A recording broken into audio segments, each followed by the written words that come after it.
தருகன் பாச கள்ளவினை பசுபோத கவளமிடு கழித்துண்டு கருணையனும் வெள்ளமதம் பொழி சித்தி வழுத்தை நினைந்து வருவினைகள் தீர்ப்பார். பூழியர்கோன் வெப்பொழித்த புகழியர்கோன் கடல் போற்றி ஆழிமிசை கல்மிதப்பில் அடைந்த பிரான் அடி போற்றி வாழி திருநாவலூர் வந்தொண்டன் பதம் போற்றி ஊழிமலை திருவாத ஊரர் திருத்தாள் போற்றி கல்லாலின் புடை அமர்ந்து நான்மறை ஆரங்க முதற்கற்ற கேள்வி உள்ளார்கள் நால்வர்க்கும் வாக்கிறந்த பூரணமாய் எல்லாமாய் அல்லதுமாய் மறைக்கு அப்பாலாய் இருந்ததனை இருந்தபடி இருந்து காட்டி சொல்லாமற் சொன்னவரை நினையாமல் நினைந்து பவத்தொடக்கை வெல்வாம். திருச்சுற்றம். தென்னாடுடைய சிவனே போற்றி, ஏகம்பத்துரை எந்தாய் போற்றி, அண்ணாமலையம் அண்ணா போற்றி, காவாய் கடகத்திரளே போற்றி.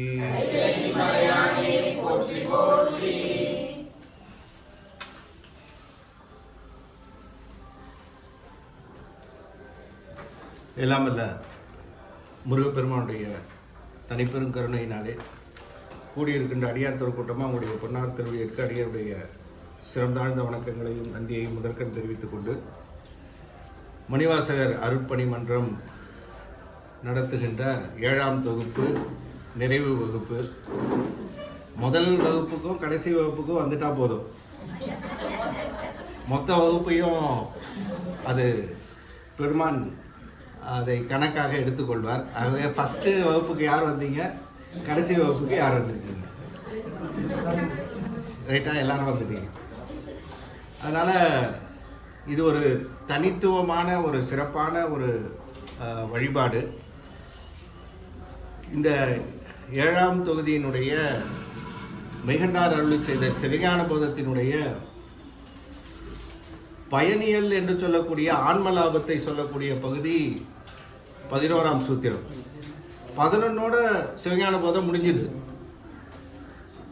11 சூத்திரங்களிலே அவர் அருளி செய்த அந்த நிலை முடிவான பயன், ஆன்மா எய்தக்கூடிய பயனை 11ஆவது சூத்திரத்திலேயே முடிச்சிடுறார்.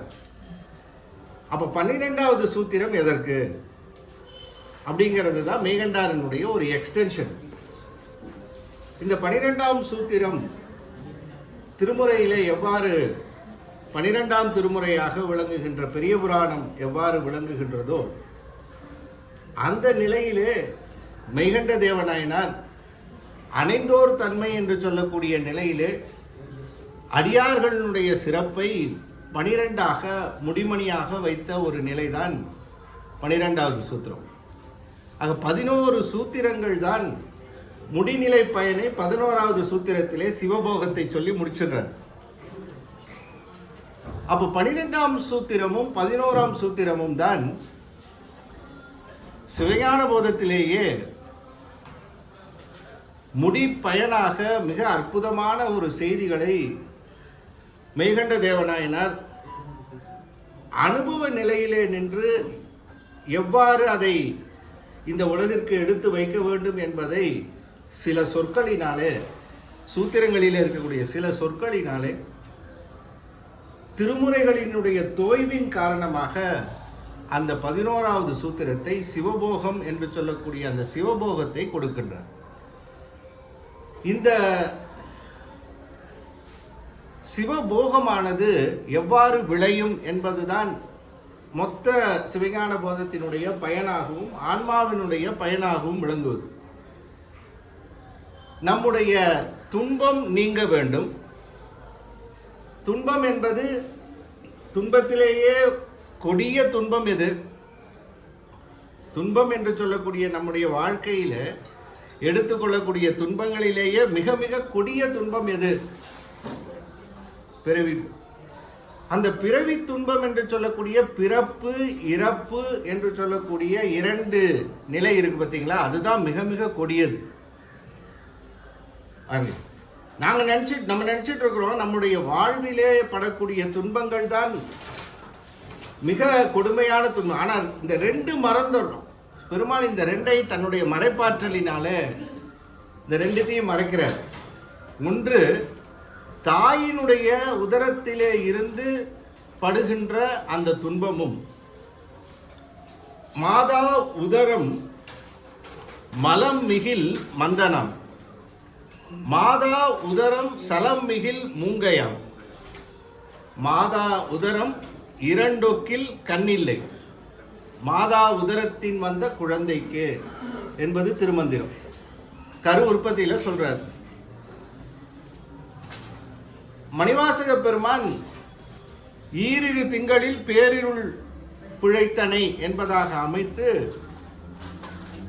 தக்க தசமதி என்று சொல்லக்கூடிய 10 மாதங்களிலே அந்த கரு படுகின்ற, அந்த உள்ளே படுகின்ற துன்பம் இருக்கு பார்த்தீங்களா, அந்த துன்பத்தை காட்டிலும் மிக கொடிய துன்பம் எங்கேயுமே இது அனுபவிச்சதில்லை. சுவாமி இந்த கொடிய துன்பத்தை அனுபவிச்சுட்டு தான் வெளியில நம்மளை கொண்டு வர்றார். அம்மாவினுடைய உதரத்திலே இருந்து நாம் வெளியிலே வந்த பிறகு இதை நினைச்சு பார்த்தா மீதி துன்பம் எல்லாம் ஒன்றும் சட்டையே பண்ண தேவையில்லை. அந்த அளவுக்கு அந்த மாதா உதரத்திலே இருக்கக்கூடிய அந்த துன்பம் இருக்கிறதே, கருவிலே படக்கூடிய துன்பம். இருப்பையூர் வாழ் சிவனே இன்னொரு கருப்பையூர் வாராமை காரணம். யார்? பட்டினத்தார். அப்ப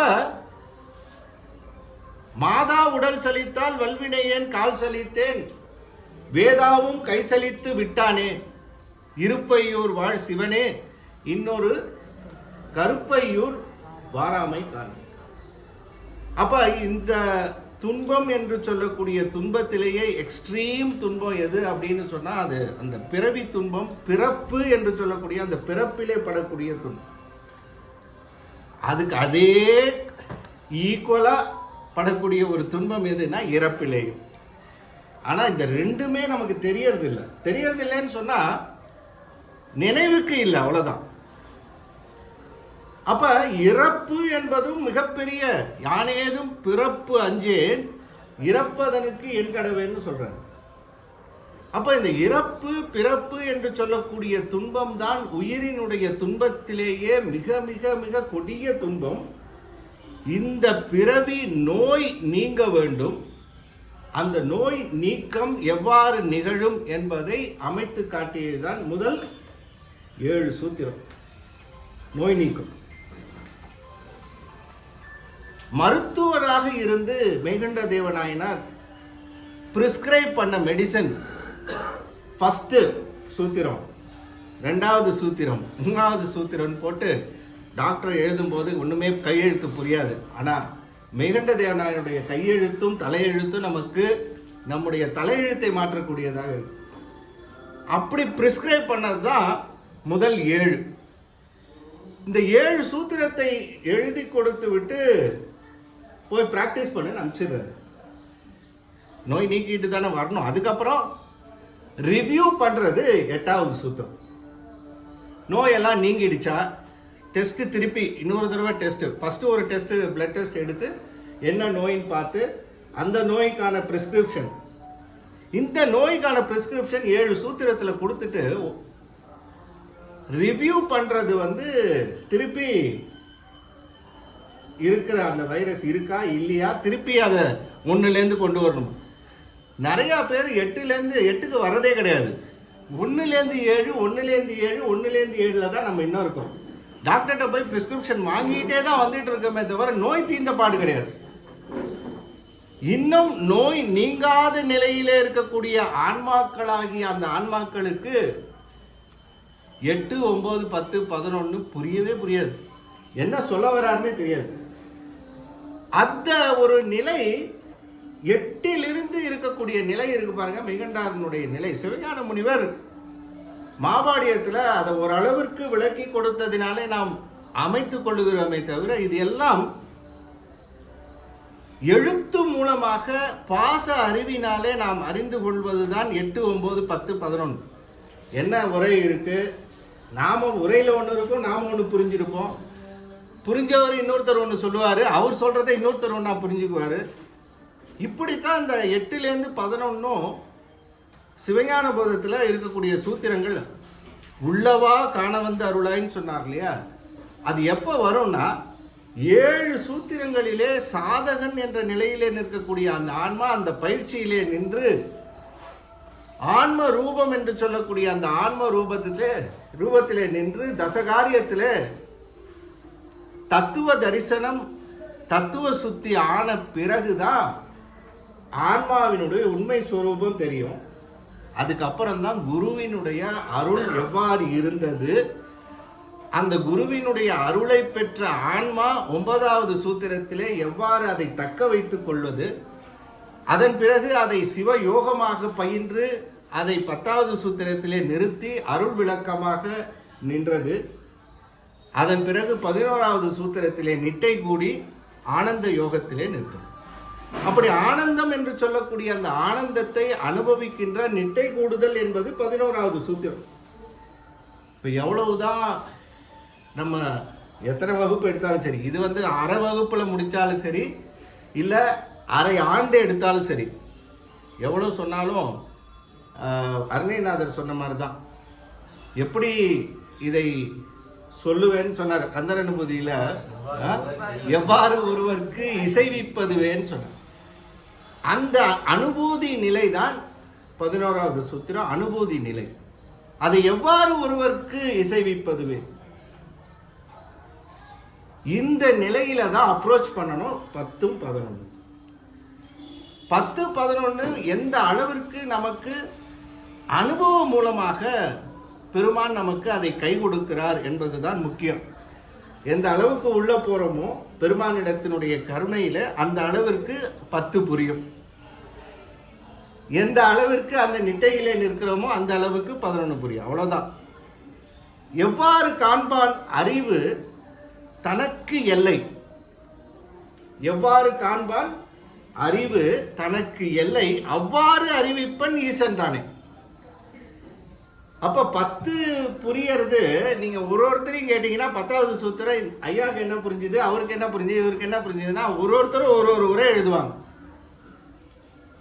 மொத்த உரை பார்த்தீங்கன்னு சொன்னா தலாணி வர மாதிரி ஃபுல்லா இவ்வளவு இருக்கும். ஏன்னா எவ்வாறு காண்பான் அறிவு தனக்கு எல்லை. ஒவ்வொரு ஆன்மாவுக்கும் ஒரு லிமிட்டேஷன் இருக்கு, எவ்வளவு தூரம் போகுதுன்னு. ஒருத்தர் 1 மணி நேரம் தான் படிக்க முடியும், ஒருத்தர் நாள் முழுக்க படிச்சுட்டு இருப்பாரு, ஒருத்தர் அரை நாள் படித்தாலே போதும். அப்ப ஆன்மாவினுடைய பக்குவம் மந்தம், மந்ததரம், தீவிரம், தீவிரதரம் என்ற நிலைக்கு தக்கவாறு 8லேருந்து 11 போகுது. அந்த வகையில் இந்த சூத்திரங்களிலே எப்படி அமைச்சிருக்கிறார்னா, சின்னதாக ஒரு ரிவ்யூ பண்ணா, முதல்ல பிரமாண இயல் என்று சொல்லக்கூடிய பிரமாண இயலை எடுத்து 3 சூத்திரங்களிலே என்ன நிறுவுகின்றார், பதி உண்டு என்பதை நிறுவினார். முதல் சூத்திரம் பதி உண்டு. எப்படி நிறுவினாரு? பிரமாணத்தின் மூலமாக அளவையினாலே நிறுவுகின்றார். இது எல்லாமே பிரமாண இயல். முதல் 3 சூத்திரம் என்ன இயல்? பிரமாண இயல். அந்த பிரமாண இயலிலே பதி உண்டு என்பதாக முதலிலே நிறுவுகின்றார் பெருமான். 2வது சூத்திரம் என்ன உண்டு? பாசமா பசுவா? பாசம். ஃபர்ஸ்ட்ல இருந்து திருப்பி வரணுமா? இவர் அரை நாள் கொடுத்துட்டு 10, 11 முடியும்னா 12 கூட முடிக்கிறது கஷ்டம். இப்ப 2வது சூத்திரம் எதை உண்மையை சொல்றார்? பாச உண்மையை சொல்றார். பாசம் என்று பாசம்னா ஆணவம், கண்மம், மாயை என்று சொல்லக்கூடியதுல அந்த 3 மலங்களினுடைய அதுதான் பாசம். ஆனா 2வது சூத்திரம் எந்த பாசத்தை சொல்லுதுன்னு உள்ள போனோம்னா அதுக்கப்புறம் இன்னும் டேஞ்சர் ஆயிடும். இப்ப 3வது சூத்திரம் பசு என்று சொல்லக்கூடிய உயிர் உண்டு என்பதாக நிறுவுகின்றார். உயிர் இருக்குன்னு சொல்லி நிறுவனம். அப்ப இந்த இயலுக்கு பிரமாண இயல் என்று சொல்லி பதி உண்டு, பாசம் உண்டு, அப்புறம் பசு உண்டு. இந்த 3 உண்டுன்னு சொல்லியாச்சா? உண்டுன்னு சொன்னதுக்கு அப்புறம் அடுத்ததுக்கு வர இந்த 3ம் உண்டு என்று நிறுவிய இந்த 3ற்கும் இலக்கணம் சொல்லணும். அந்த இலக்கணம் என்று சொல்லக்கூடிய இயல் தான் 2வது இயல், இலக்கண இயல். அந்த இலக்கண இயல்ல என்ன சொல்றார்? முதல்ல நிறுவனது பதி. அந்த பதிக்கு தான் முதல்ல இலக்கணம் சொல்லியிருக்கணும். ஆனால் எதிர் நிரல் அணி என்று சொல்லக்கூடிய நிறையாக கடைசியில் சொன்னதை முதல்லையும், ரெண்டாவது சொன்னதை ரெண்டாவதும், மூணாவது சொன்னதை கடைசியாகவும் வைத்து அமைத்து கொள்ளுகின்ற அந்த முறையில் முதல்ல இலக்கணம் சொல்லும் முகமாக பசுவினுடைய இலக்கணம் சொல்ற. ஆன்மாவினுடைய இலக்கணம் என்பது நாம நினைக்கிற மாதிரி கிராமர் கிடையாது. இலக்கணம்னு சொன்ன உடனே நமக்கு என்ன போகுது? கிராமர்னு நினச்சிட்டு இருப்போம். அந்த சொல் அந்த மாதிரி பிரயோகப்படுது. ஆனால் இலக்கணம் என்பதற்கு லக்ஷணம் என்றது தான் இலக்கணம்னு வந்திருக்கு.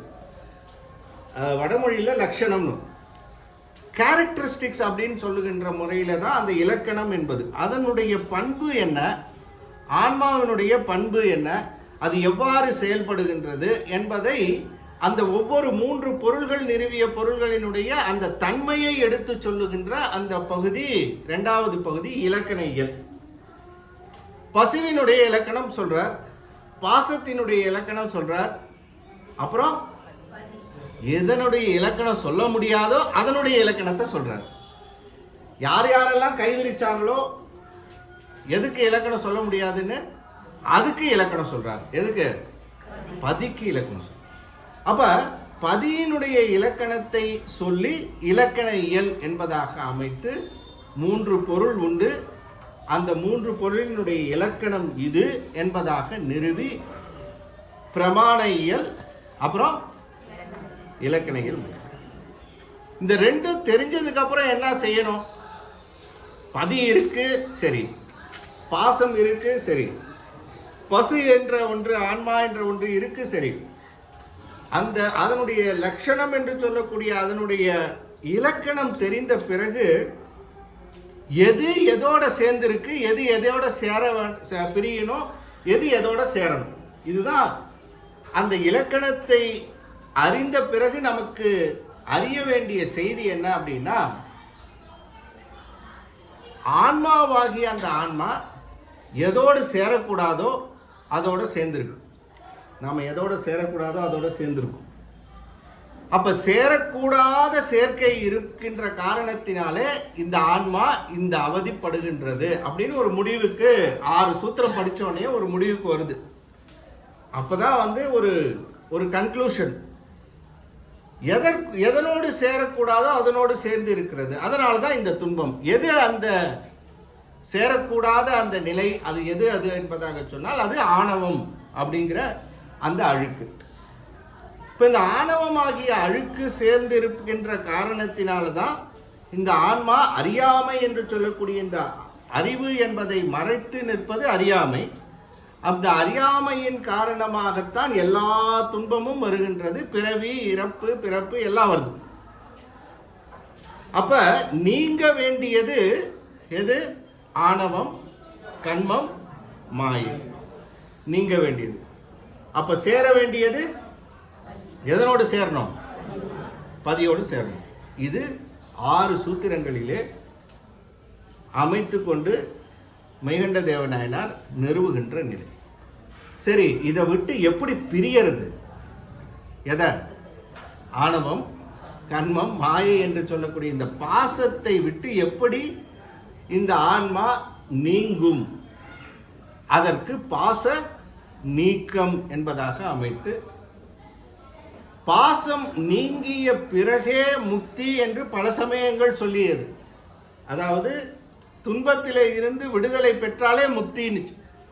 ஆனால் பாச நீக்கத்திற்கு பிறகு 2வது ஸ்டேஜ் சொன்னது சைவ சமயம்தான். அது சிவப்பேறு என்று சொல்லக்கூடிய 2வது ஸ்டேஜ் ஒன்று உண்டு என்பதை 10வது சூத்திரத்திலே பாச நீக்கமும் 11வதிலே சிவப்பேறு என்று சொல்லக்கூடிய அந்த சிவப்பேற்றையும் அமைத்து கொள்ளுகின்ற அந்த நிலை நம்முடைய மெய்கண்டார் மிக அற்புதமாக அது ஸ்டெப் பை ஸ்டெப்பாக எடுத்துட்டு வர. இப்ப இறைவனோடு சேருகின்ற அந்த முறை எவ்வாறு அது சேரும் அப்படின்னு பார்த்தா, அதுக்கு சாதனை செய்ய வேண்டும். அதற்கு சாதனை செய்யணும். அப்ப அந்த சாதனையை எவ்வாறு இந்த உயிர் இயற்ற வேண்டும் என்பதை சொல்லுவதுதான் சாதனை இயல் என்று சொல்லக்கூடிய அந்த சாதனை இயல் 7, 8, 9. இந்த 3 சூத்திரங்களினாலே 7வது சூத்திரத்திலே ஆன்மாவினுடைய இயல்பு என்று சொல்லக்கூடிய அந்த ஆன்மாவினுடைய சொரூப இயல்பினை, இந்த ஆன்மாவினுடைய சொரூப இயல்பினை காட்டி இது எதோடு சேர்ந்திருக்கிறது, எதோடு சேர வேண்டும், அப்படி சேருவதற்கான தகுதி என்ன, எவ்வாறு அது சேர வேண்டும் என்பதையெல்லாம், அதற்கான பயிற்சி என்ன செய்ய வேண்டும் என்பதையெல்லாம் அதிலே எடுத்து காட்டி 9வது சூத்திரத்திலே அமைத்து காட்டுகின்றார். காட்டிய பிறகு 10வது சூத்திரத்தில் என்ன பண்றாரு? 10வது சூத்திரம் என்ன சொல்லுது?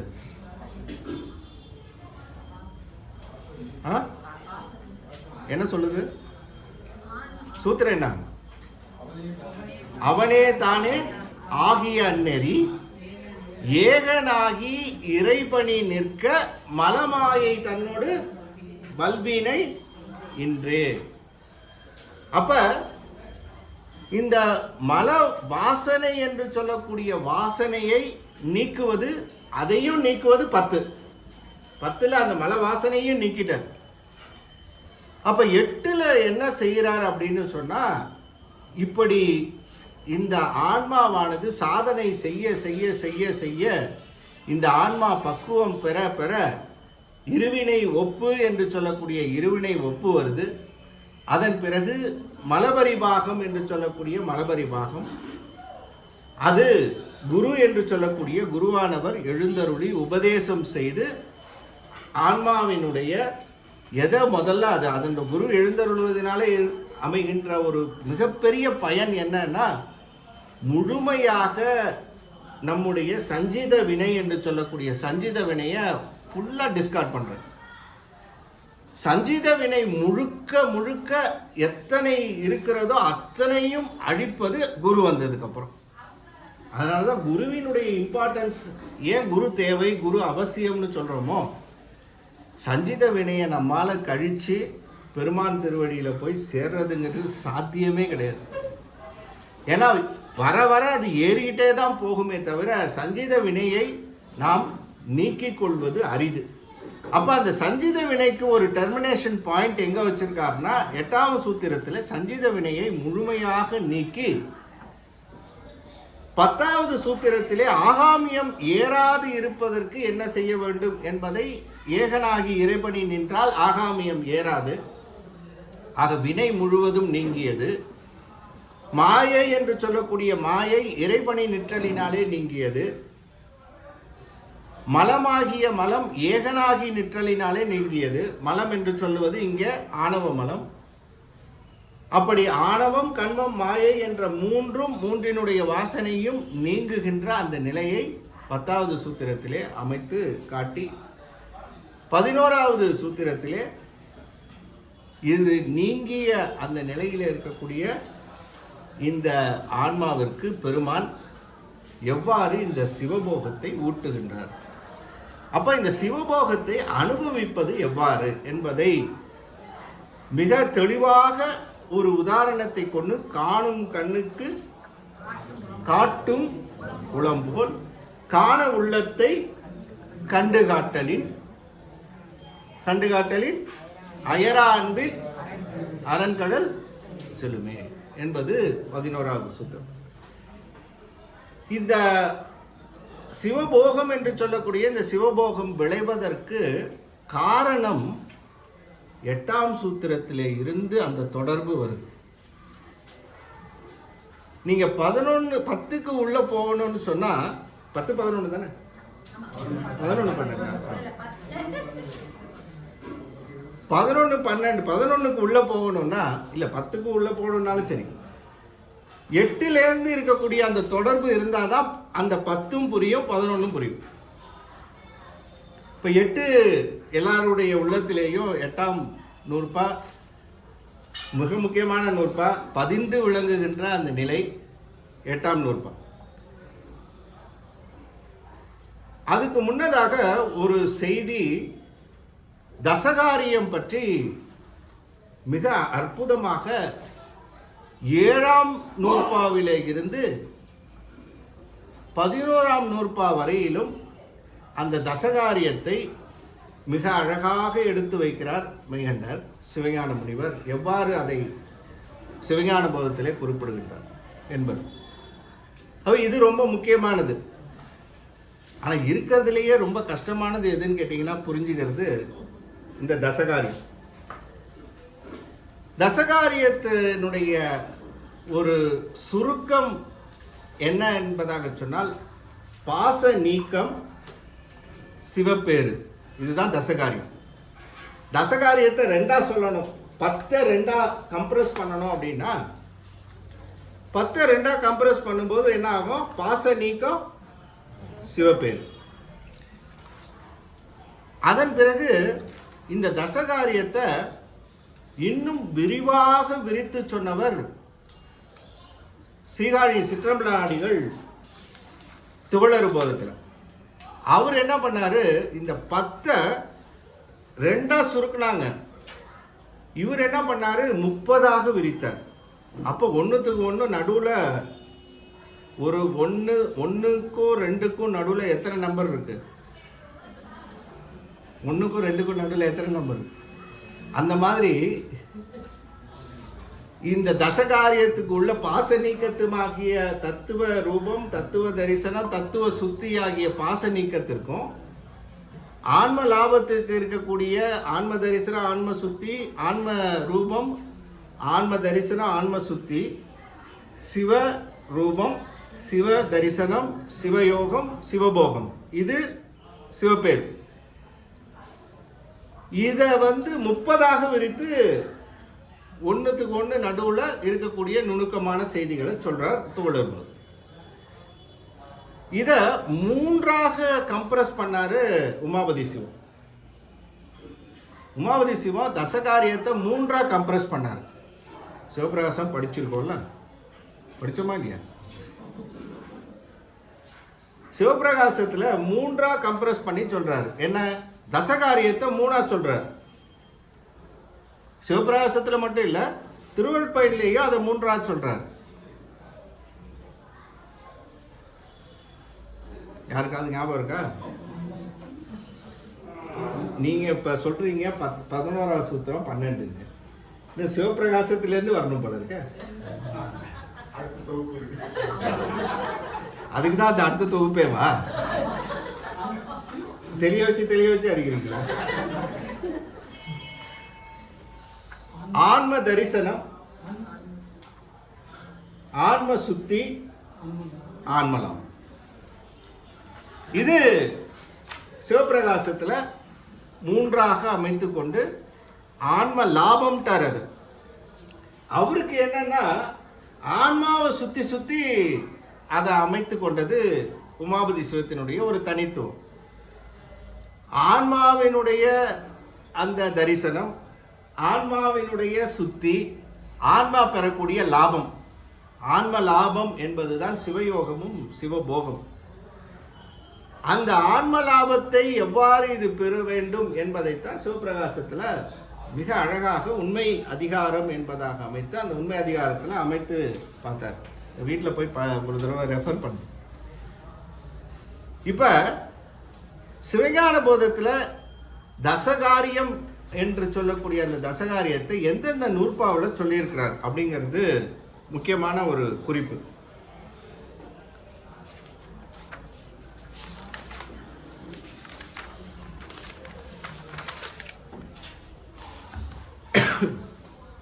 ஏழாம் நூற்பா ஆன்ம ரூபம் என்று சொல்லக்கூடிய ஆன்ம ரூபத்தை 7ஆம் நூற்பாவில் சொல்றார். 8ஆம் நூற்பா ஆன்ம தரிசனம். 8ஆம் நூற்பா தான் என்னது? ஆன்ம தரிசனம். இப்போ 10 தசகாரியம் என்னன்னு நீங்க முதல்ல எழுதிக்கணும். தத்துவ ரூபத்திலேருந்து கடைசியில் சிவபோகம் வரையிலும், இல்லையா? அப்ப ஆன்ம ரூபம் 7ஆவது நூற்பா, 8ஆம் நூற்பா இது சிவஞான முனிவர் சிவஞான மாபாடியத்தில் கொடுத்த குறிப்பு. அவர் அமைத்து கொண்ட ஒரு நிலையிலே நமக்கு விரிவாக அதை பற்றி பாடியத்தில் சொல்ற. 8ஆம் நூற்பா ஆன்ம தரிசனம், 9வது நூற்பா ஆன்ம சுத்தி.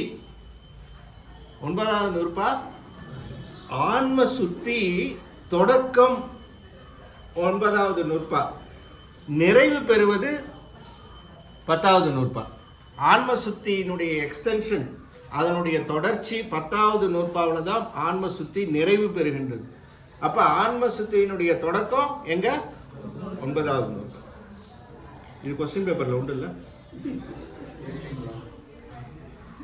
10வது நூற்பா சிவயோகம். 10வது நூற்பா சிவயோகம். 11வது நூற்பா சிவ சிவ 10 சிவயோகம், 11 சிவபோகம். இப்ப இந்த தசகாரியத்தினுடைய ஒரு காம்ப்ளெக்சிட்டி என்னன்னா, இப்ப படிக்கும் போது உங்களுக்கு என்ன இருக்குன்னு சொன்னா ஈஸியா இருக்கு. தத்துவ ரூபம், தத்துவ தரிசனம், தத்துவ சுத்தி. சுத்தி என்பதாக சொன்னால் நீங்குதல்னு பொருள். அதனிடத்திலே இருந்து அதனை விட்டு நீங்குதல். ரூபம் என்பது பொதுவாக உணர்தல். ரூபம் அப்படின்னு சொல்றதனுடைய பொருள் பொதுவாக அதனை பற்றி உணர்தல். சுத்தி நீங்குதல், தரிசனம் உணர்தல். இது மூணு நீங்க ரூபம், தரிசனம், சுத்தி, அந்த மூணுத்துக்கும் பொதுவாக உணர்தல். இரண்டாவது தரிசனம் என்பது என்ன சொன்ன? உணர்தல். பொதுவாக அறிதல் வேறு, தரிசனம் என்ற நிலையிலே உணர்தல் வேறு. தத்துவ ரூபம், தத்துவத்தை பத்தி சார்ட் போட சொன்னா எல்லாரும் மாங்குன்னு போடுவோம் இல்லையா? ஆனா அதே அந்த ஐந்தின் வகை தெரிவான்கட்கே உலகுன்னு சொல்றார் நீத்தார் பெருமையில. அப்ப அவங்க தான் நீத்தார். ஆனா நமக்கு எந்த தத்துவம் எதிலிருந்து தோன்றியது, தோற்ற முறையிலே தத்துவத்தினுடைய படம் வரைக, ஒடுக்க முறையிலே தத்துவத்தின் படம் வரைகனா நம்ம அழகா அற்புதமா போடுவோம். அப்ப தத்துவத்தினுடைய வகை நமக்கு தெரியுதா இல்லையா? தத்துவத்தின் வகை தெரியுதா இல்லையா? அப்ப இந்த தத்துவங்கள் எவ்வாறு, இந்த தத்துவங்கள் எவ்வாறு தோன்றுகின்றது அப்படிங்கிற அந்த வகையை தெரிந்து கொள்வதனாலேயே அதை உணர்ந்து கொள்வதாக ஆகுமா? அப்பனா நம்ம எல்லாம் நீத்தாரா இருக்கணும். அதனாலதான் அது ரூபம்னு வச்சாரு. ரூபம் என்பது பொதுவாக அதை பற்றி உணர்தல். அந்த ஸ்டேஜில் இருக்கக்கூடிய நிலை பொதுவாக உணர்தல்.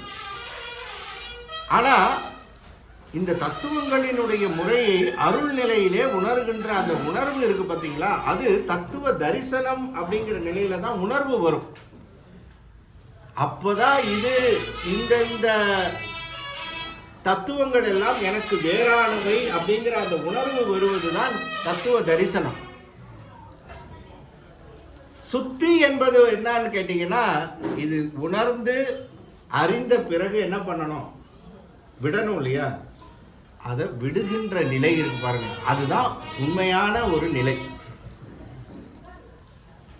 இத தசகாரியத்துல நிகழ்கின்ற பொழுது நாம நினைக்கிற மாதிரி ஸ்டெப் பை ஸ்டெப்பா நடக்கிறது இல்லை. அதுலதான் அதுல இருக்கிற காம்ப்ளெக்சிட்டி. நீங்க எத்தனை முறை படிச்சாலும் இது ஞாபகம் இருக்காது.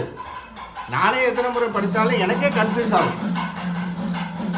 ஏன்னா ஒன்று நிகழ்கின்ற பொழுது இன்னொன்று ரெண்டு நிகழும்.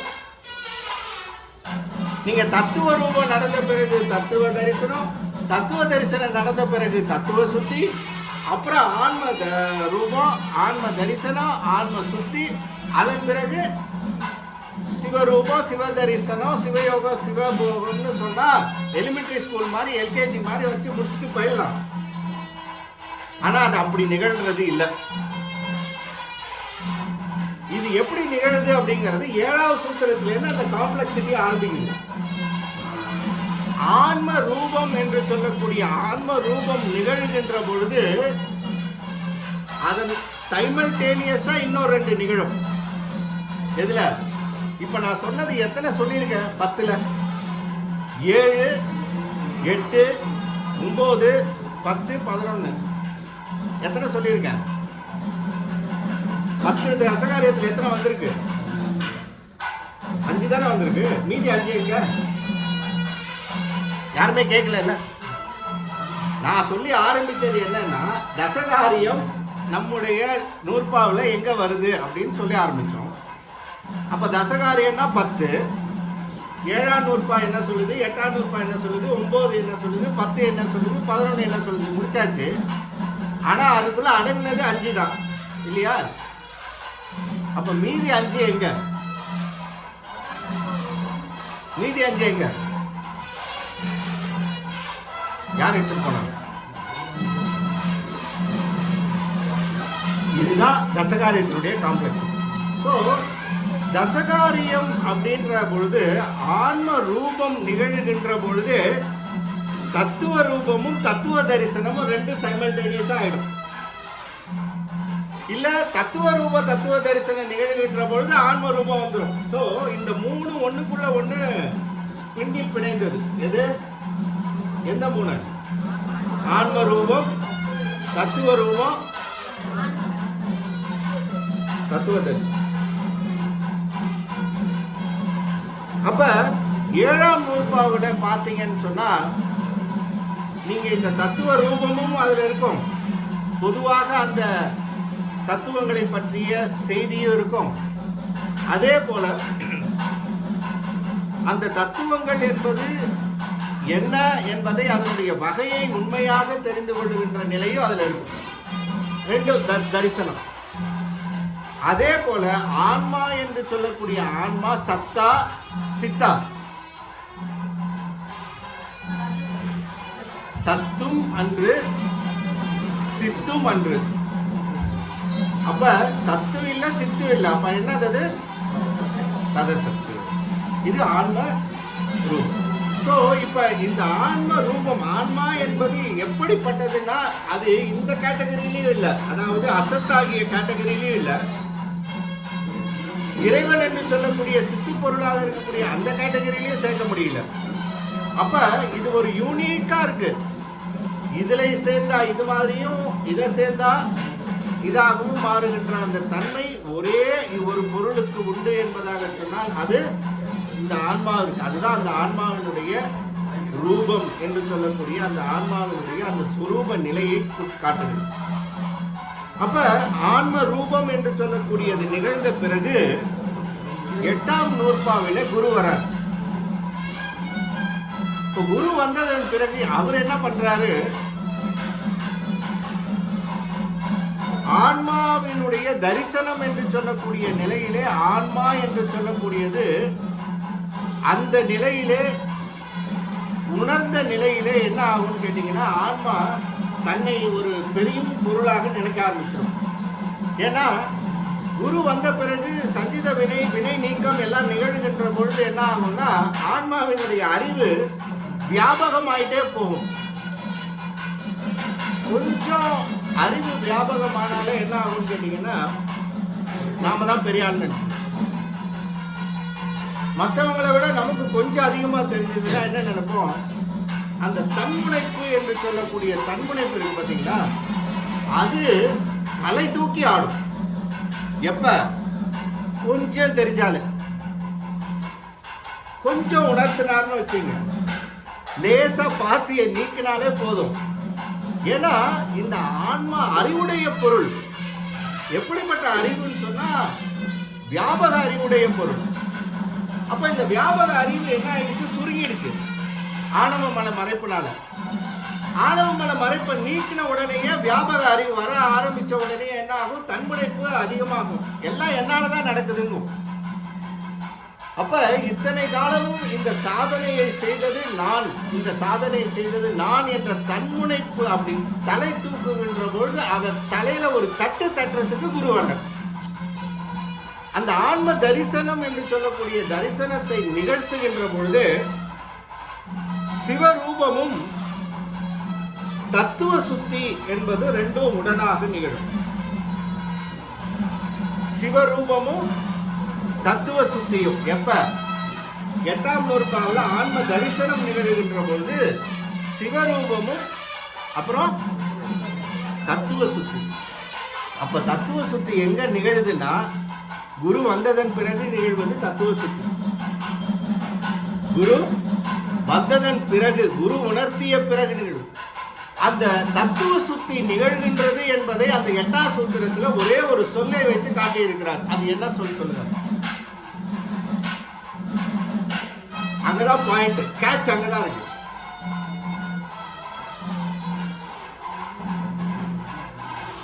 ஏன்னா அப்பதான் நீங்க மறக்க மாட்டீங்க. இது சிவஞான மாபாடியத்தில் அவ்வளவு அழகா அதை எடுத்து பாயிண்ட் பை பாயிண்ட் அற்புதமா சொல்றாரு. நீங்க 100 பக்கம் படிக்கிறதுக்கு பதிலாக 5 நிமிஷத்துல நான் அந்த 100 பக்கத்துல இருக்கக்கூடிய செய்தியை சுருக்கி சொல்றேன். எல்லாம் சிவஞான முனிவர் செய்தி தான், நாம ஒன்றும் எடுத்துட்டு வந்து சொல்றது இல்லை. சிவஞான மாபாடியத்தில் இருக்கக்கூடிய செய்தியை மட்டுமே நாம படிச்சா சிவஞான போதம் தெளிவாக தெரிந்து கொள்ளலாம். அப்போ ஒரே ஒரு சொல் தத்துவ சுத்தி அதுல நிகழ்கின்றது, ஆன்ம தரிசனம் நிகழ்கின்றது, தத்துவ சுத்தி நிகழுது, சிவ ரூபம் நிகழ்கின்றது. இது 3 8ஆம் சூத்திரத்தில் இருக்கு.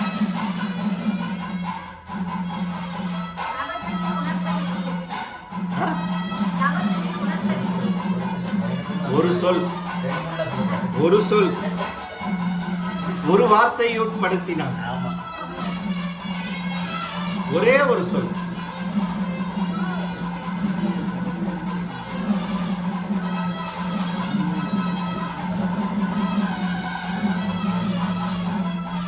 எட்டாம் நூற்பா படிங்க, எத்தனை முறை படிச்சாலும் அது ஒரு அற்புதமான ஒரு நூற்பாது.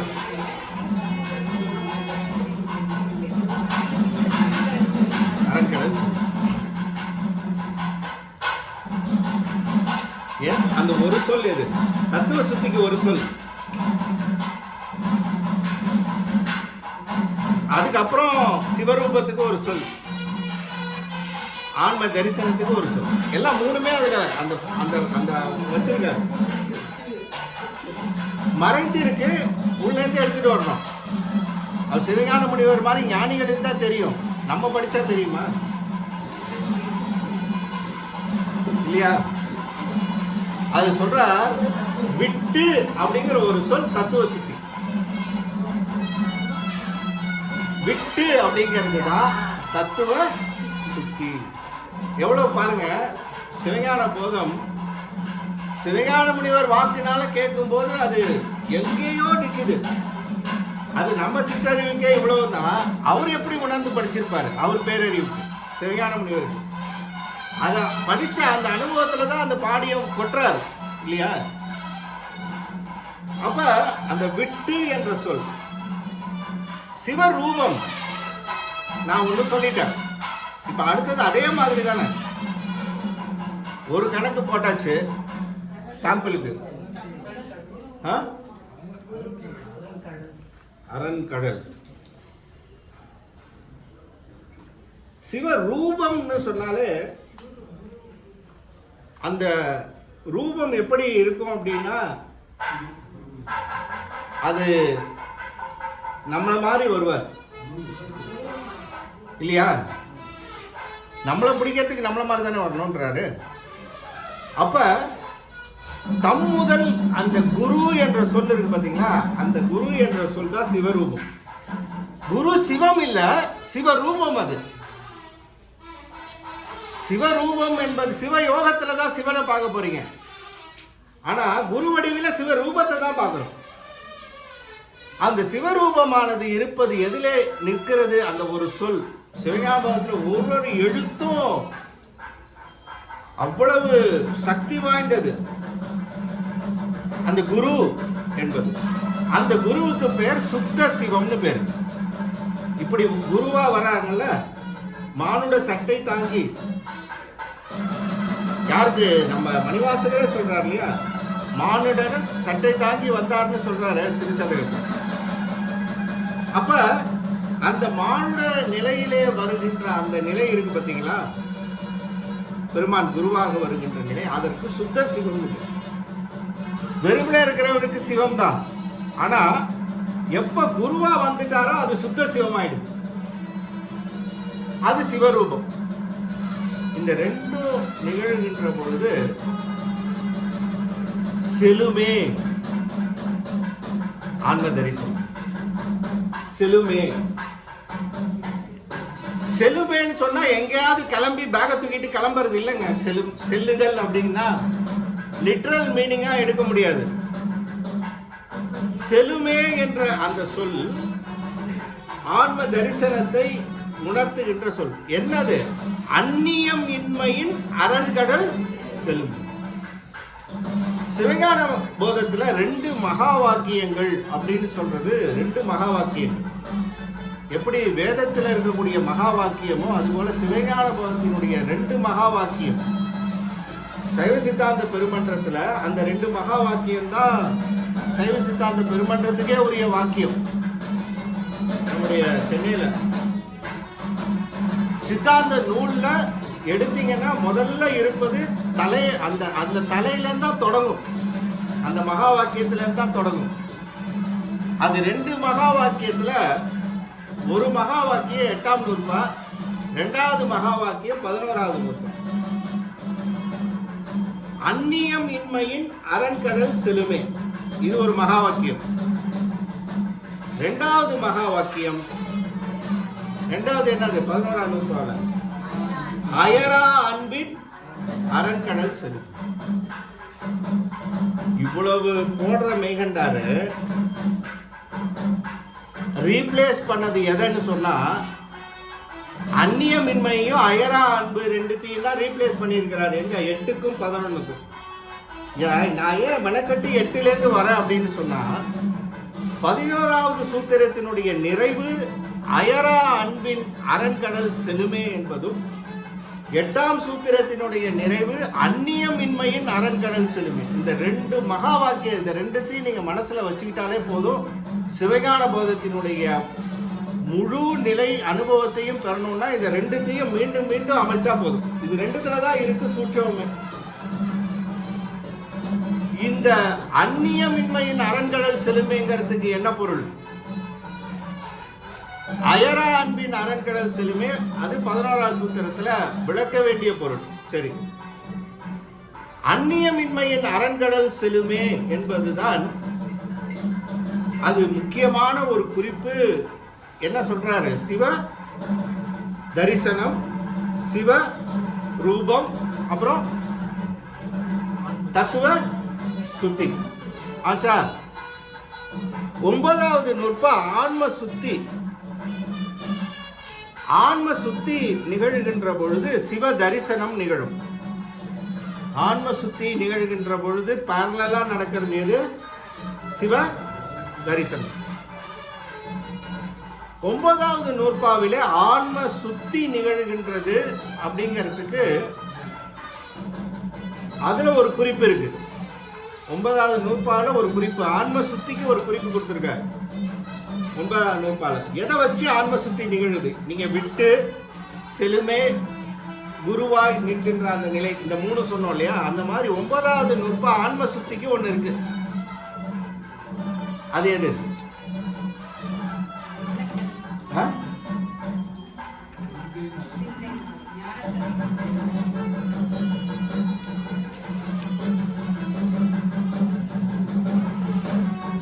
சொல்லுங்க, ஒன்றும் பரவாயில்ல. சூத்திரம் முழுக்க அதுக்குள்ளதான் இருக்கு. நம்ம எதை சொன்னாலும் சரிதான். முயற்சி பண்ணாதானே வரும்.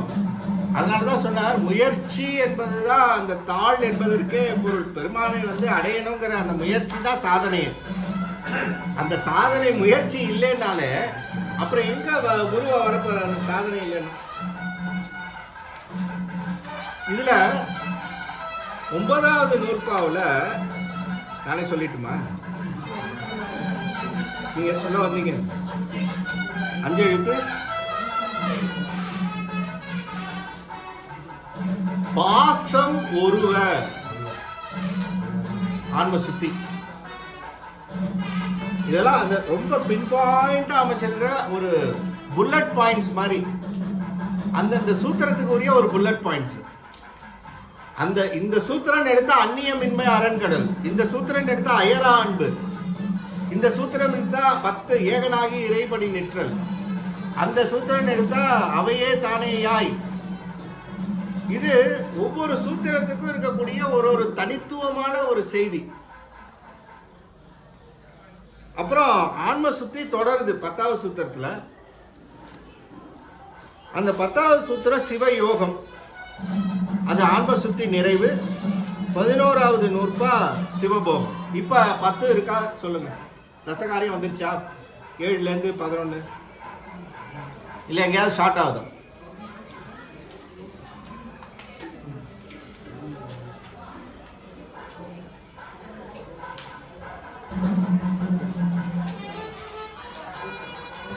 இதை நீங்கள் என்ன பண்ணணும், இப்படி திருப்பி போய் அதை வந்து அந்த நூற்பா படிக்கணும், அதனுடைய பொருள் படிக்கணும், அப்புறம் இந்த தத்துவ அந்த தசகாரியத்தை படிக்கணும்.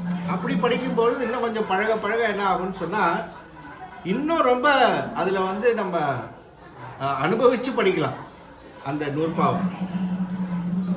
அது பெருமான் இன்னும் கொஞ்சம் உணர்த்துவார், இன்னும் கொஞ்சம் மேலே போகும்.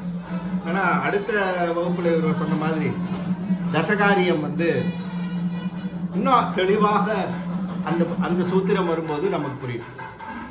10 வந்துருச்சா? சரிண்ணா, 10 இருக்குல்லைங்க? அப்ப இப்ப பாருங்க, 7 தொடங்கி 11 வரையிலும் தசகாரியத்தை மிக அழகாக எடுத்து படிப்படியாகத்தான் இந்த ஆன்மா முன்னேறும். எவ்வளவு நேரம் ஓடுது?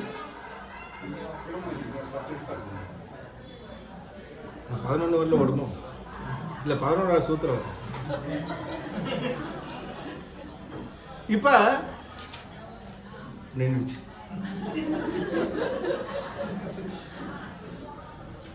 இந்த 7ஆம் சூத்திரத்திலேருந்து 11ஆம் நூற்பால நான் சொன்னேன். 7 வந்துட்டு நம்ம நேரம் இல்லாதனால நம்ம 7 எடுக்க முடியாது. முக்கியமானது 8ம் 11ம் அதில் சேர்ந்து இருக்கிறதுனால அந்நியமின்மையின் அரண்கடல் செழுமைங்கிறதுக்கு அந்த 8வது நூற்பாவில்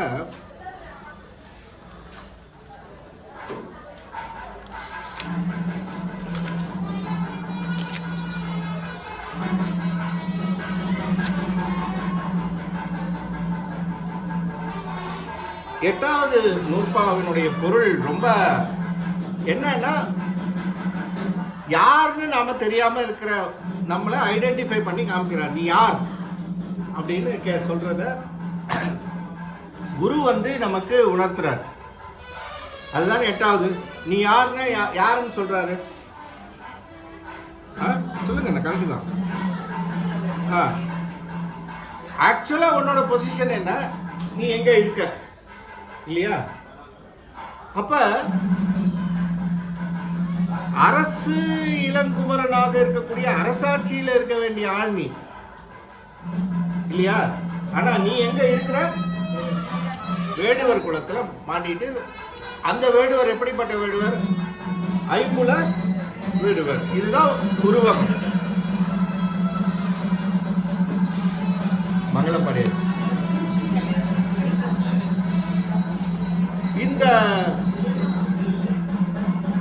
ஐம்புல வேடர்ல இருக்கக்கூடிய அந்த நிலை, அந்த வேடர் குலத்தில் இருக்கக்கூடியவன இல்ல, நீ வந்து மிகப்பெரிய ஒரு அரசு என்று சொல்லக்கூடிய அரசுக்கு நீ பெரிய ராஜாவாக இருக்க வேண்டியவன், நீ இங்க எப்படி இருக்கிற அப்படிங்கிறத வந்து யார் உணர்த்துறா? வந்து குரு உணர்த்துற. அதுதான் அந்த ஐம்புல வேடரின் என்பதை முற்றுருவமாக சிவஞான சித்தியார்ல அதை சொல்லியிருப்பாரு. அந்த சிவஞான சித்தியார அப்படியே அந்த பாடலை நம்ம பார்க்கணும். இது வந்து நமக்கு ஒரு லா அப்படிங்கிற மாதிரி சூத்திரம் அமைஞ்சிருக்கு. இத தெய்வ சேக்கிழார் பெருமான் ஒரு வரலாற்றுல வச்சு, குறிப்பா ஒரு வரலாற்றுல வச்சு இந்த 8ஆம் சூத்திரத்தை அப்படியே அழகா ஒரு பிராக்டிக்கல் எப்படி இருந்தா எப்படி இருக்குமோ அந்த மாதிரி ஒரு பிராக்டிக்கலா கொண்டு வந்து வச்ச ஒரு பகுதி தான் நாவுக்கரச பெருமானுடைய ஒரு அந்த நிலை. அதில் ஒரு 3 பாடல்கள் தேவ சேக்கிழார் 3 பாட்டு வைக்கிறார். இந்த 3 பாடல்களுமே 8ஆம் சூத்திரத்திற்குரிய பாடல். இந்த 8ஆம் சூத்திரம் எப்படி அமையணும் அப்படிங்கிறத இது எப்படி புரிய வைக்கணும் அப்படின்னு சொன்னால், இந்த பகுதியை நீங்கள் பார்த்துட்டீங்கன்னா, இந்த 3 பாட்டு பார்த்தோன்னா 8ஆம் சூத்திரத்தினுடைய முழு அந்த நிலை நமக்கு அமையும். அதில் சொல்ற இப்போ நாமக்கரசர் வரலாறு உங்களுக்கு தெரியும். சமண சமயத்தில் இருந்துக்கிறாரு ரொம்ப நாள். இருந்ததுக்கு அப்புறம் இப்போ சைவ சமயத்திற்கு உள்ள வரணும்னு வராது. இப்போ வரும் பொழுது சூளை நோய் வந்துடுச்சு. சூளை நோய் வந்த உடனே வந்துட்டார். எங்க திருவதிகை வந்துட்டார்.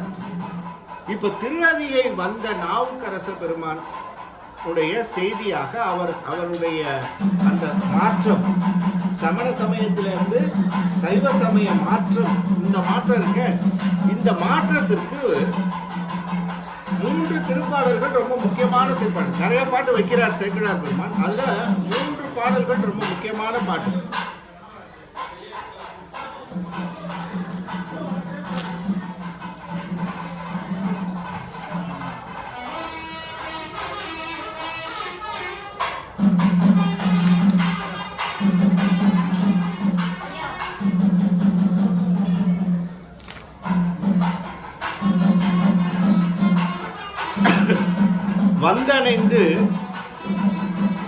வந்த அணைந்து எங்கேருந்து பாடலிபுத்திரத்திலேருந்து திருவதிகை அணைந்து வந்தணைந்து திலகவதியார் அடிமேல் புறவணங்கி நந்தமது குலம் செய்த நத்தவத்தின் பயனணையீர் இந்த உடற்கொடு சூளை கிடைத்து அடைந்தேன் இனி மயங்காது உயிந்து கரையேறு நெறி உரைத்து அருளும் என உரைத்து. என்ன சொல்றாரு? மயங்காது திலகவதியார் இடத்துல காலில் விழுறார். அப்ப இவ்வளவு நாளா அவர் இருந்த இடம் எது அப்படின்னு சொன்னா சமண சமயம். இப்ப இவ்வளவு நாளா இருந்த அந்த இடம் சமண சமயம்னு சொன்னா, இவ்வளவு நாளா இருந்த இடம் ஐம்புல வேடரின் அயர்ந்தனை வளர்ந்தனை. நாம நினைக்கிற அந்த ஐம்புலன்கள் என்று சொல்லக்கூடிய ஐம்புலன்கள் நமக்கு எவ்வாறு துன்பம் செய்யுமோ அதுபோல சமணர்கள் என்று சொல்லக்கூடிய சமண சமயத்திலே தான் ஒரு சைவன் என்பதை மறந்து வளர்ந்தனை அயர்ந்தனை. எங்க சமண சமயம் தான் ஐம்புல வேடர். அதை என்ன சொல்றாரு வந்த பிறகு? அதனாலதான் ரொம்ப அற்புதமா சொல்றாரு சேக்கிழார் பெருமான், உயிந்து கரையேறு நெறி உரைத்து அருளும்னாரு. அப்ப அவரை பொறுத்த வரையிலும் அந்த இடத்துல சிவரூபமாக நிற்பது திலகவதியார். அந்த இடத்துல சிவரூபம் என்னன்னா திலகவதியார். அவர் தான் சுத்த சிவம். திலகவதியார் என்பது அங்கே நிற்பது மானுட சட்டை தாங்கிய சிவம். அதை பல இடங்கள்ல நிறுவுறார். அப்போ மானுட சட்டை தாங்கிய சிவமாக நிற்கின்ற திலகவதியார் ஐம்புல வேடரில் வளர்ந்தனை அயர்ந்தனை என்பதாக இருக்கின்ற அந்த திருநாவுக்கரசு பெருமானை எடுத்து கொண்டு 2வது பாட்டுல சொல்றார், மண்ணு தபோதனியார்க்கு. இது எதனால வந்தது? இப்ப திலகவதியாரே குருவாக வந்தார்னு சொன்னா, குரு வரணும்னு சொன்னா அந்த இடத்துல ஒரு குறிப்பு உண்டு. என்ன, ஏன் குரு வருவார் என்பதாக சொன்னால், குரு எப்பொழுது வருவார்னா முன்செய் புண்ணிய விசேடத்தினால் குரு வருவார்.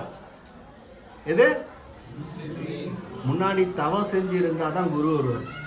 சும்மா அப்படி பார்த்தா நாம எல்லாரும் வளர்ந்தனே அயர்ந்தனே வளர்ந்தனே அயர்ந்தனே தான். ஏன் குரு வரல அப்படின்னு ஒரு கொஸ்டின் வரும்ல. யார் வளரல, யார் அயர்ல செய்தல? அப்ப வளர்ந்ததும் அயர்ந்ததும் வளர்றதும் அயர்றதுமாக இருக்கக்கூடிய நமக்கு வராமல் ஏன் ஒரு பக்குவப்பட்ட ஆன்மா அவருக்கு மட்டும் வராருன்னு சொன்னா, முர்ச்சை தவம். எது? முர்ச்சை புண்ணிய விசேடத்தால் அப்படின்னு சொல்றாங்க. அதனால திலகவதியார் ஏன் குருவா வந்தாரு நாவுக்கரச பெருமானுக்கு அப்படின்னா அதுக்கு பதில் சொல்றார். யாரு சொல்றா இந்த பதில்னா? சிவபெருமானே சொல்றதா சொல்றாரு. யாரு? திலகவதியாருக்கு சிவபெருமான் சொல்றாரு. சேக்கிழார்மான் பதிவு செய்யறாரு. யாருக்கு சொல்றாரா? தம்பி இப்படி சமண சமயத்துக்கு போய் அங்க வளர்ந்தனை அயர்ந்தனை என்று சொல்லக்கூடிய நிலையில் இருக்கிறானே, அவனை என்ன பண்றதுன்னு அப்போ சொல்றாரு. மண்ணு தபோதனியார்க்கு, தபோதனியார்னா திலகவதியார்க்கு கனவின் கண் மழவிடையார் உன்னுடைய மனக்கவலை ஒழி நீ உன் உடன் பிறந்தான். யார் உன் உடன் பிறந்தான்? திருநாவுக்கரசர். முன்னமே முனியாகி எமையடைய தவம் முயன்றான். முர்ச்சை தவம் என்ற அந்த தவம் இருந்ததுனால இப்ப திலகவதியாரையே சிவரூபமாக அமைத்து அந்த குருவா அங்க வந்ததற்கும் அது திருநீர் கொடுத்ததற்கும் காரணம் நாவுக்கரச பெருமானுடைய முர்ச்சை தவத்தினுடைய பயன். இல்லைன்னா சூளை நோய் நீங்கி இருக்காது. அப்ப எப்படி மேட்ச் ஆகுதுன்னு சொல்ல வர சூத்திரமும் அந்த செய்தியும் பெரிய புராணமும் எப்படி மேட்ச் ஆகுதுன்றதை மட்டும் அதை மட்டும் கேட்ச் பண்ணுங்க. இப்ப ஐம்புல வேடரின் வளர்ந்தனை அயந்தனை ஒரு பாயிண்ட். ரெண்டாவது பாயிண்ட் முன்சை புண்ணிய விசேடம். இது ரெண்டாவது பாயிண்ட். 2 பாட்டு ஆயிடுச்சு. மூணாவது உபதேசம் சிவதீக்கை. இது நிகழணும். இதுதான் 8ஆம் சூத்திரத்தில் நிகழ்ந்தது. இங்க எங்க நிகழ்ந்தது? தாளினை மேல் விழுந்தயரும் தம்பியார் தமை நோக்கி ஆளுடைய தம்பெருமான் அருள் நினைந்து கை தொழுது கோளில் பரசமய குழியில் விழுந்து அறியாது மூளும் அருந்துயர் உழந்தீர் எழுந்திரீர். எப்படி பாருங்க, இது அத்தனையும் நீ அங்க போய் கஷ்டப்பட்டது அப்படிங்கிறது நாம இந்த பிறவிதோறும் ஐம்புல வேடர் என்று சொல்லக்கூடிய இந்த புலன்களுக்கு அடிமையா இருந்து இருந்து இருந்து இருந்து இதுக்கு வேலை செஞ்சு ஓய்வுங்கிறதே கிடையாது. கவர்மெண்ட்லயாவது 58 60 வீட்டில் பெண்களுக்கு எப்படி ஓய்வு இல்லையோ அந்த மாதிரி ஆண்களுக்கு ரிட்டையர்மெண்ட் ஏஜ்னு ஓய்வுன்னு சொல்லிடுறோம். வீட்டில் செய்கிற பெண்களுக்கு வேலை என்னைக்காவது நம்ம ஓய்வுன்னு எடுக்க முடியுமா சொல்லுங்க? அவங்க ஓய்வு இன்னைக்கு நான் 25 வருஷமா சமைச்சிட்டு இருக்கேன், நான் ரிட்டையர் ஆக போகிறேன் சமையல்லேருந்து, இனிமேல் நீ 25வது வருஷத்துலேருந்து ரிட்டையர்டு அப்படின்னு எடுத்துக்க முடியுமா? சமைச்சிக்கிட்டே இருக்காங்களே. அந்த மாதிரி இந்த ஐம்புல வேடரில் அந்த வளர்ந்து அயர்ந்து இந்த நிலை மூளும் அருந்துயர் உழந்தீர் அப்படின்னு சொல்லிட்டு ஒன்னே ஒன்று சொன்னாங்க, எழுந்திரீர். அந்த எழுந்திரீர் என்று சொல்லக்கூடியது ஒரு உபதேச சொல். அது 5 எழுத்து மாதிரி. கீழே குழியில படுகுழியில ஆதாளத்தில் இருக்கக்கூடிய அந்த கிணத்துல சொம்ப போட்டா எங்க விழுந்ததுன்னே தெரியாது. அந்த அளவுக்கு கிணறு ஆழம், கிணறு அந்த மாதிரி கிடக்கக்கூடிய ஒரு ஆன்மாவை திலகவதியார் அம்மையார் தூக்குறாங்க மேல. அப்படி எழுந்திரீர்னாங்க. பெருமான் அவ்வளவுதான் சர்வன்னு மேல வந்துட்டார். ஆன்ம தரிசனம். அப்புறம் சிவதீக்கை நிகழுது. என்ற பொழுது எது? எழுந்திரீர் என்ற பொழுது அவர் அருளை எதிரேற்று கொண்டு இறைஞ்ச நின்ற தபோதனியாரும் நின்மலன் பேர் அருள் நினைந்து சென்று திருவீரட்டம் புகுதற்கு திருக்கையிலை குன்றுடையார் திருநீற்றை 5 எழுத்து ஓதி கொடுத்தார். குரு உபதேசம் என்ன செஞ்சாரு? சிவாய நமயன பேசி 5 எழுத்து உபதேசம் தான் குரு செஞ்சது. இங்க அம்மாவும் என்ன செஞ்சாங்க? 5 எழுத்து உபதேசம். 5 எழுத்து ஓதி கொடுத்தார். எப்படி கொடுத்தாரா? சென்று திருவீரட்டம் புகுதற்கு என்பது எதுக்கு ஈக்குவல்னா அந்நியமின்மையின் அரண்கடல் செல்லுதல். சென்று திருவீரட்டம் புகுதலும் அந்நியமின்மையின் அரண்கடல் செல்லுதலும் 2 ஒன்று. இப்போ நீங்கள் அந்த வரலாற்றை படிக்கின்ற பொழுது இந்த 8ஆம் சூத்திரத்தை இம்போஸ் பண்ணீங்கன்னா அது அப்படியே அழகாக அங்கே உட்காரும். இந்த இடத்துல எல்லாம் அப்ப சென்று திருவீரட்டம் புகுதற்குன்னா லிட்டரலா போய் திருவீரட்டத்துக்கு உள்ள போய் சாமியை கும்பிடுறதுக்கு உள்ள போறது இல்லை. அது அந்நியமின்மையின் அரண்கடல் செலுதல் என்ற அந்த நிலையிலே அந்த ஆன்மாவை கொண்டு போய் செலுத்துறாங்க இந்த அம்மா. யாரு? திலகவதியார். செஞ்சிட்டு உபதேசம், சிவதீக்கை, பயன். இப்போ அதனால் விளையக்கூடிய பயனை அடுத்த ஒரு பாட்டில் சொல்கிறார். இதோட அந்த 8ஆம் சூத்திரம் அதோட முடியுது அந்த வரலாற்றில். திருவாளன் திருநீரு திலகவதியார் அளிப்ப பெருவாழ்வு வந்ததென பெருந்தகையார் பணிந்து ஏற்று அங்கு உருவார அணிந்து தமக்கு உற்றவிடத்து உய்யுநெறி தருவாராய் தம் முன்பு வந்தார் பின் தாம் வந்தார். இந்த பாட்டு இதுல திருவாளன் திருநீரு திலகவதியார் அளிப்ப பெருவாழ்வு அப்படிங்கிறதுக்கு பிராக்கெட்ல என்னன்னா அரண்கடல் செலுமே, அதுதான் பெருவாழ்வு. இறைவனுடைய திருவடியிலே போய் அடைவதுதான் பெருவாழ்வு. அந்த திருவடி என்பது திருவருள். அந்த திருவருளினுடைய அந்த வெள்ளத்தில் போய் உள்ளே சேர்ந்தார், தானே திருவருளாக விளங்கினார் என்பது அந்த பெருவாழ்வு என்பது அரண் கடல் செலுமே அப்படிங்கிறதும். பெருவாழ்வு வந்ததென பெருந்தகையார். இப்ப ஆன்மா எப்படி ஆயிடுச்சு அப்படின்னு சொன்னா, சாதகன் என்ற நிலையில நின்ற ஆன்மா இப்ப பெருந்தகையாக ஆயிடுது. ஏன்னா சாதனை பண்ணிடுச்சு. சாதனை பண்ற வரையிலும் அது அந்த ஆன்மா பெருந்தகை இல்லை. எப்ப ஆன்மாவானது சாதனை புரிந்ததோ, குருவாக வந்து முன்னாடி எழுந்தருளினாரோ, அப்பவே என்ன ஆயிடுச்சு, அது சாதகன் என்ற தன்மையிலே வெற்றி பெற்று விட்டது. அதனால பெருந்தகையார் என்று சொல்லக்கூடிய அந்த பெருமைக்கு உரியவரானார் யாரு? நாவுக்கரச பெருமான். பணிந்து ஏற்று அங்கு உருவார அணிந்து தமக்கு உற்றவிடத்து உய்யும் நெறி தருவார் தம்முதல் குரு. உற்றவிடத்து உய்யும் நெறி தருவார் யாரு? அந்த தம்முதல் குருவுமாய் வருகின்ற அந்த அம்மையார். யாரு? திலகவதியார். தம்முதல் குருவுமாய் தம் முன்பு வந்தார் பின் தாம் வந்தார். தம் முன்பு வந்தார், தம்முதல் குருவுமாய் வந்தார். அந்த இடத்துல சேக்கிழார் பெருமான் போடும்போது இந்த தம் என்ற வார்த்தையே சொல்றார். தம் முன்பு வந்தார் பின் தாம் வந்தார். தம் முன்பு வந்தார், தம் முதல் குருவுமாய் வந்தார் அப்படிங்கிற அந்த சூத்திரமே அதுக்குள்ள அடங்கியிருக்கு.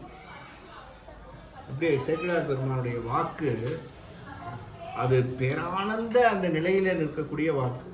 அப்ப அந்நியம் இன்மையின் அரண்கடல் செலுமே என்பதாக நிற்கக்கூடிய அந்த நிலைதான் 8ஆம் சூத்திரத்திலே அமைத்து காட்டுகின்ற அந்த நிலை. 11வது சூத்திரத்திலே அயரா அன்பின் அரண்கடல் செலுமே என்பதாக அமைத்த அந்த நிலை. இப்ப 11வது சூத்திரம், அந்த 11வது நூற்பா. இப்ப அந்த 11வது நூற்பாக்குள்ள இப்போ நம்ம உள்ள போலாம். ஏன்னா அந்நியமின்மையின் அரண்கடல் செலுமே என்பதாகிய நிலையானது